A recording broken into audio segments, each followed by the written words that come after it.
Mga kapatid, magpatuloy po tayo sa pag-aaral po ng salita ng Diyos patungkol po dito sa Espiritu Santo, tagatulong.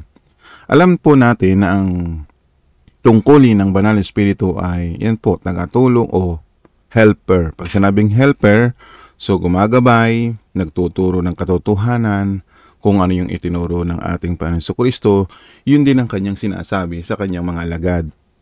Ngayon, para magkaroon po tayo ng paglilinaw, binabase po natin ito sa kasulatan, basahin natin na ang tungkulin ng Banal na Espiritu ay tagatulong. Dito po sa Juan 14:26.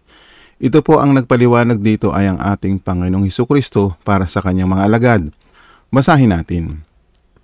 Pero kapag nakalis na ako, ang tagatulong na walang iba kundi ang Banal na Espiritu. So malinaw, tagatulong po ang Banal na Espiritu ang ipapadala ng Ama bilang kapalit ko. Siya ang magtuturo sa inyo ng lahat ng bagay at magpapaalala sa inyo ng lahat ng mga sinabi ko sa inyo. So yun pong trabaho o gawain ng Banal na Espiritu, tagatulong, magpaalala ng lahat ng sinabi ni Kristo. So malinaw po yan, tagatulong. Ngayon, itatak na natin sa ating kaisipan na ang tungkulin o gawain ng Banal na Espiritu ay tagatulong. Ngayon, bigyan po natin ng linaw itong tanong na ito. Mula po ito kay Michael Babia.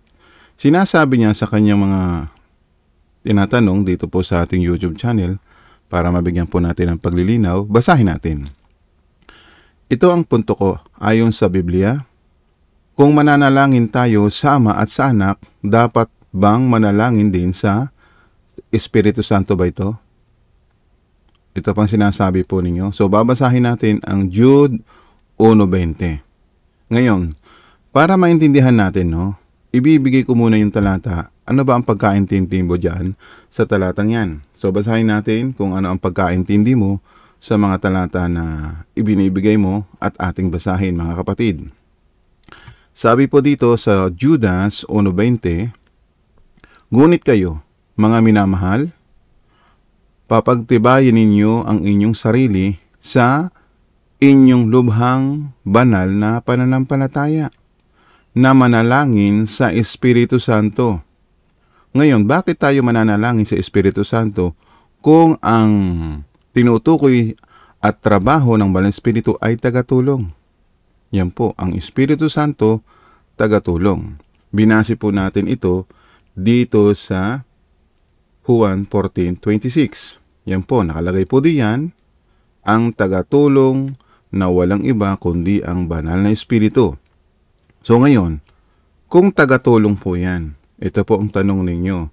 Dapat bang manalangin sa Banal na Espiritu o Espiritu Santo? Kasi ang nakasulat po dito sa Jude 1:20 hanggang 21, muli natin balikan po yan.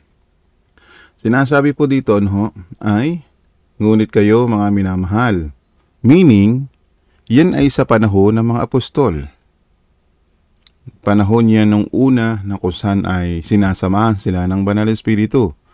Kaya ibig sabihin, kung naturuan na po sila ng panalangin patungkol sa Diyos at kay Kristo, tayo mananalangin. Bakit? May tinuro ba si Kristo na manalangin tayo sa Espiritu Santo? Tuloy lang natin ang 20. Mamaya ipapakita ko po sa inyo kung may itinuro ba si Kristo na manalangin sa Espiritu Santo. Tuloy natin ang 21. Yan po nakalagay po diyan. Sabi dito na magsisipanatili kayo sa pag-ibig sa Diyos doon sa Ama, na inyong asahan ang awa ng ating Panginoong Hesus o Panginoong Hesukristo sa ikabubuhay na walang hanggan. So dito tayo mananalangin sa Diyos at kay Kristo. Ngayon, balikan natin itong talata sa 20 na sinasabi, ano ba ang pagkaanawa natin dito? Sinabi, manalangin sa Espiritu Santo. Bakit tayo mananalangin sa Kanya kung siya ay tagatulong lang?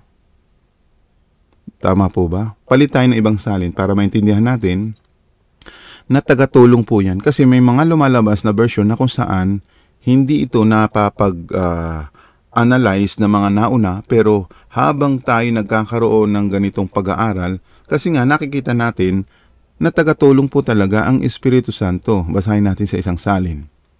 Sabi diyan, dito pa rin po sa Jude 1:20 o Judas 1:20, ngunit mga minamahal, magpakatatag kayo sa inyong banal na pananampalataya. Lagi kayong manalangin sa tulong ng banal na Espiritu. So, tagatulong po talaga. Hindi po pwede tayong manalangin sa Espiritu Santo sapagkat sinasabi ni Kristo saan tayo mananalangin. Di ba tinuruan ang kanyang mga alagad, ganito kayo manalangin. Di ba ang sabi doon sa Mateo 6:9 na tinuturo ng ating Panginoong Hesus. Sabi diyan, kaya manalangin kayo ng katulad nito, Ama naming nasa langit, sambahin nawa kayo ng mga tao. Meaning, ang pagsamba po ay at panalangin ay sa Ama. Malinaw po yan. Kung mananalangin din tayo sa kanyang anak kay Kristo, wala pong itinuturo si Kristo na kung saan ay manalangin tayo sa Espiritu Santo. Kasi nga po, sa ganito mga pangungusap, alamin natin, ano ba ang trabaho ng Espiritu Santo? Tagatulong. So, tutulungan ka, ipapaalala sa iyo ang mga bagay na hindi mo alam, ipaiintindi sa iyo. Di ba ang sabi dito? Pero kapag nakaalis na ako, ang tagatulong na walang iba kundi ang Banal na Espiritu. Ano pa ang kanyang gawain para maintindihan natin? Ipaintindi, ipaalala ang mga bagay na hindi naiintindihan ng mga apostol. Diba't ito pa ang paliwanag dyan sa 16:13. Pero pagdating ng Banal na Espiritu na siyang tagapagturo ng katotohanan, ibig sabihin ituturo ng Banal na Espiritu yung katotohanan. Yung ituturo ng Banal na Espiritu yung itinuro na ng ating Panginoong Hesus.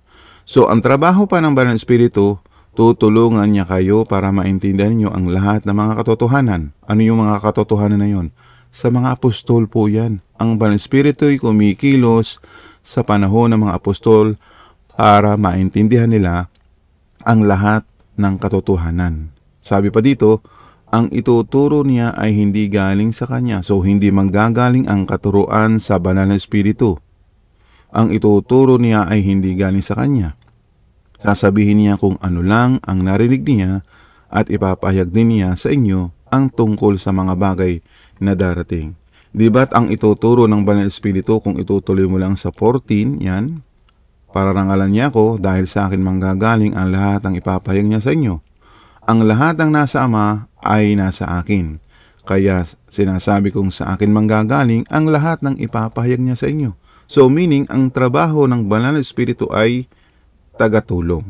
So ngayon, kung nagbasa tayo ng ganito, manalangin sa Espiritu, ay hindi po tayong manalangin sa Espiritu Santo kasi nga po, tinuro ni Jesus ay sa Ama tayo manalangin at kay Kristo. So ibig sabihin, ang kahulugan po dito ay tagatulong kung ibabase po natin sa ganito mga salin para maintindihan natin. Sabi dito, lagi kayong manalangin sa tulong ng Banal na Espiritu. So, tagatulong. Hindi po para tayo manalangin sa Espiritu Santo kasi kung tagatulong siya, bakit ka pa mananalangin sa Kanya? Kung tutulungan ka pa niya.